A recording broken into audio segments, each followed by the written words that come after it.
हर खबर की ताजा नोटिफिकेशन के लिए जुड़े रहिए खबर 100 के साथ। बेल आइकन दबाइए और खबर 100 की सारी नोटिफिकेशन पाइए।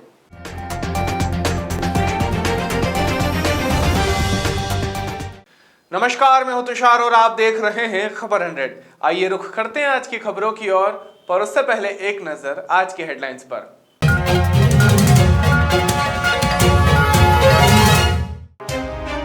सीएम शिवराज ने कोरोना को लेकर जताई चिंता, लोगों से महाराष्ट्र न जाने की अपील। जौबट में हुआ दिव्यांगों का शिविर आयोजित, शासन प्रशासन की लापरवाही आई सामने। सांसद शंकर लालवानी एक्शन में, यातायात सुगम करने के लिए बुलाई बैठक। उज्जैन में कुलपति व कुलसचिव का भव्य स्वागत, शिक्षक संघ ने 51 किलो की फूलमाला से किया स्वागत।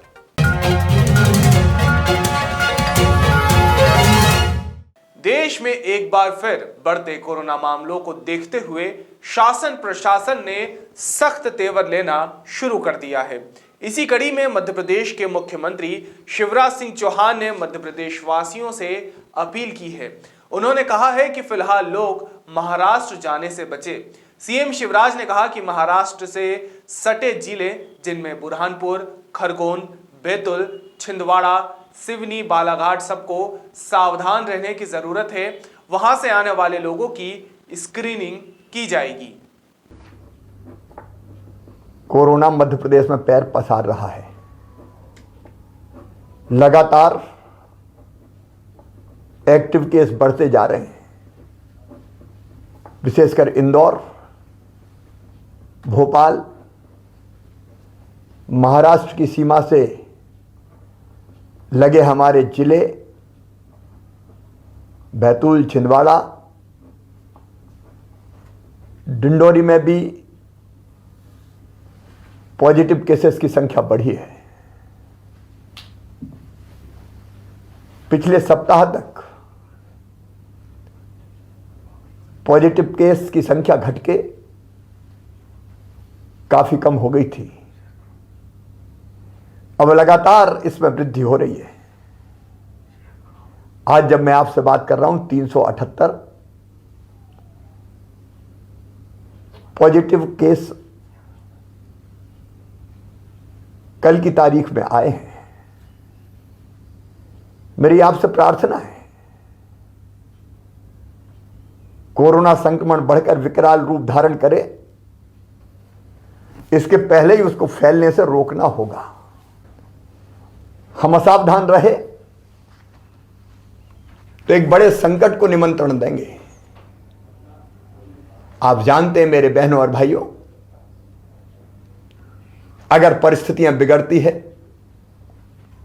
तो लॉकडाउन जैसे सख्त कदम उठाने पड़ते हैं और लॉकडाउन से हमारी अर्थव्यवस्था चौपट हो जाती है।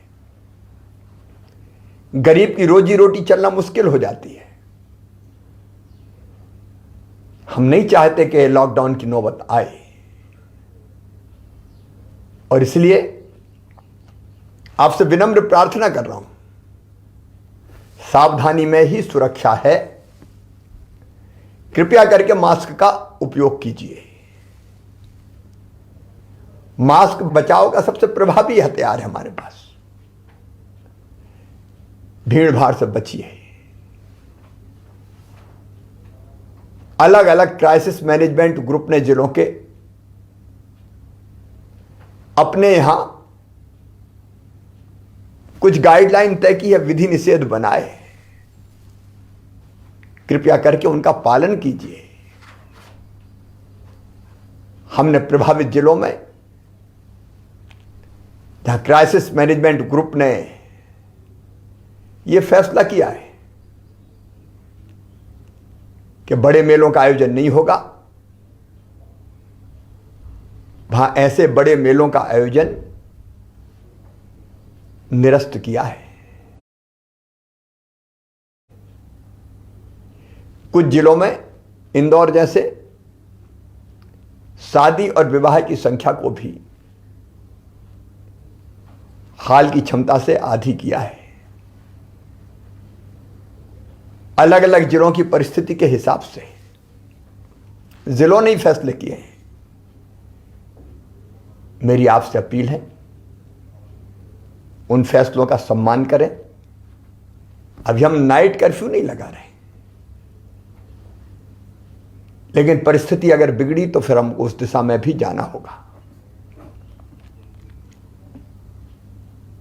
मेरी सरकार की भरपूर कोशिश रहेगी कि हम इस संक्रमण को किसी भी कीमत पर फिर से न फैलने दें, लेकिन खतरे की घंटी बज रही है। आपके सहयोग के बिना संक्रमण रोकना संभव नहीं है। महाराष्ट्र में जिस ढंग से फैला हुआ है, हमारे बॉर्डर के डिस्ट्रिक्ट, चाहे वो बुरहानपुर हो, खरगोन खंडवा का भी थोड़ा थोड़ा हिस्सा लगा हुआ है, बैतूल, छिंदवाड़ा, सिवनी, बालाघाट, सबको सावधान रहने की जरूरत है। वहां से आने वाले भाई और बहनों की पूरी चेकिंग की जाएगी। मेरी अपील है कि आप यथासंभव महाराष्ट्र की यात्रा से बचें। और मेरे मजदूर भाई जो पड़ोस के जिलों में सवेरे जाते हैं, रात को वापस आते हैं, उनसे भी मेरा निवेदन है, मनरेगा के अंतर्गत आपके जिले में ही आपको काम की व्यवस्था की जाएगी। कृपया इस समय महाराष्ट्र जाने से बचें।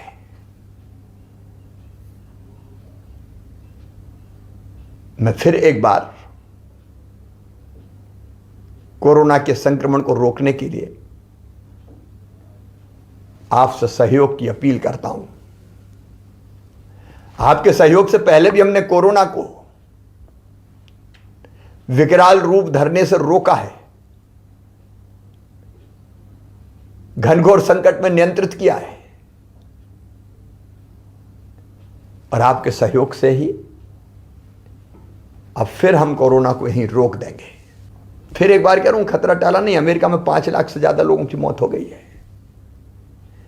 ये तो भारत के यशस्वी प्रधानमंत्री नरेंद्र मोदी जी के नेतृत्व का चमत्कार है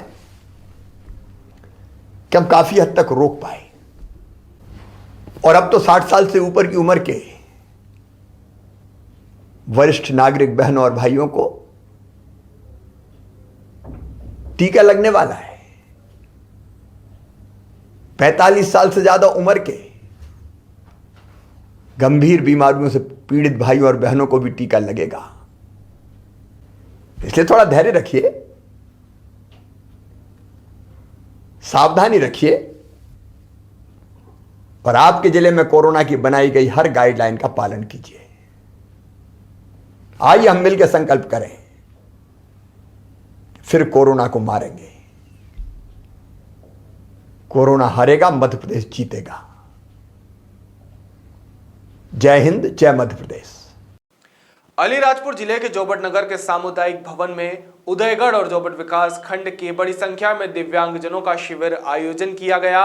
स्वास्थ्य परीक्षण को लेकर साथ ही साथ शासन के निर्देशन पर सामाजिक न्याय विभाग और निःशक्तजन कल्याण विभाग के द्वारा 21 प्रकार की सामग्री उपलब्ध करवाना अनिवार्य किया गया है, लेकिन शासन प्रशासन की लापरवाही के कारण सामुदायिक भवन के बाहर धूप में ही दिव्यांग लोग परेशान होते हुए नजर आए। सुबह से लोग आकर अपनी बारी का इंतजार करते रहे, लेकिन उचित व्यवस्था और सुविधा नहीं होने से लोग काफी परेशान होते नजर आए। कब आए आप? 1 घंटा हो गया। यहाँ आपके लिए कुछ सुविधा है? नहीं। सरदार पिता नाम का गांव टेर का। सुबह से 11 बजे से आया तो कोई पानी की व्यवस्था भी, टेंटों में बैठा तो कहीं नहीं मिल रहा। अभी तक कोई नहीं पूछ रहे। आपका नंबर आया क्या? मेरा नंबर नहीं आया अभी। सुविधा नहीं दे रही, पानी भी नहीं मिल रहा। आप कब से आए? 8 बजे आपका नंबर कब लगा? सर मोबाइल आप घूम गया। जामने बड़े से। कितनी बजे से आए हो? 10 बजे से। यहाँ कुछ पानी वानी की व्यवस्था है कि नहीं? बोलो।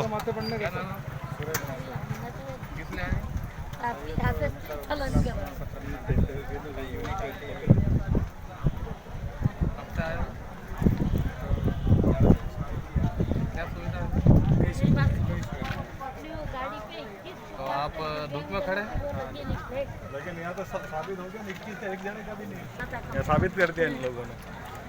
ये बेन आई थी। इंदौर में हुए सड़क हादसों के बाद इंदौर सांसद शंकर लालवानी एक्शन मोड में नजर आ रहे हैं। बता दें, इंदौर में सड़क सुरक्षा और यातायात सुगम करने के लिए एक बैठक बुलाई गई। बैठक में अधिकारियों को सांसद शंकर लालवानी के सख्त तेवर देखने को मिले। इंदौर में हाल ही में हुए सड़क हादसों के बाद सांसद लालवानी ने वाहनों की तेज रफ्तार पर लगाम लगाने और नशे में वाहन चलाने पर सख्त कार्यवाही करने के निर्देश दिए हैं, ताकि भविष्य में ऐसे हादसों को होने से रोका जा सके। गुरुवार शाम उज्जैन में विक्रम विश्वविद्यालय के अतिथि विश्राम गृह में विक्रम विश्वविद्यालय उज्जैन के शिक्षक संघ ने अध्यक्ष डॉक्टर कानिया मेंढा के नेतृत्व में 51 किलो की फूलमाला के साथ विद्यालय के कुलपति प्रोफेसर अखिलेश पांडे और कुल सचिव प्रोफेसर उदय नारायण शुक्ल विक्रम का भव्य स्वागत और सम्मान किया। इस दौरान विक्रम विश्वविद्यालय के पूर्व कुलपति प्रोफेसर बालकृष्ण शर्मा सहित सैकड़ों की संख्या में प्रोफेसर और शिक्षक मौजूद रहे। चूँकि हमारे विश्वविद्यालय में आदरणीय कुलपति साहब का यहाँ पे नियुक्ति हुई है और काफ़ी लंबा समय हो गया है, एक औपचारिक स्वागत नहीं हो पाया था, क्योंकि हमारे विश्वविद्यालय के वो शीर्ष पे हैं और हम शिक्षक साथी सभी उनका स्वागत कर रहे हैं। और सबसे बड़ी बात है कि ये विश्वविद्यालय के लिए वो एक सकारात्मक सोच लेके आए हैं और अभी कुछ ही समय में बहुत सारी ऐसी उन्हें सकारात्मक कार्य कर दिए हैं जिसके वो बधाई के पात्र है। उस उपलक्ष्य में हम लोग उनका स्वागत करने जा रहे हैं। जैसे अभी नए नए कोर्सेज खोल दिया उन्होंने और वर्तमान में आते ही उन्होंने 100वां दीक्षांत समारोह भी बहुत बेहतरीन तरीके से उन्हें संपन्न करवाया। साथ ही विश्वविद्यालय को लेके वो एक नई दिशा जिसमें एकेडमिक को लेके और समय पे परीक्षा परिणाम समय पे हर कार्य कैसे पूरा कर पाएँ, इस दृष्टिकोण लेके उनका विज़न काफ़ी क्लियर है। और विशेष करके हमारे कुलपति साहब का जो विज़न है हमारे विश्वविद्यालय को ऊंचाइयों पर किस तरह से ले जाएं, उसमें उनका दृष्टिकोण बहुत सकारात्मक है। उस उपलक्ष्य में हम लोग समस्त शिक्षक साथी उनका स्वागत कर रहे हैं। अभी के लिए केवल इतना ही। बाकी ताज़ा खबरों के लिए जुड़े रहिए खबर 100 के साथ।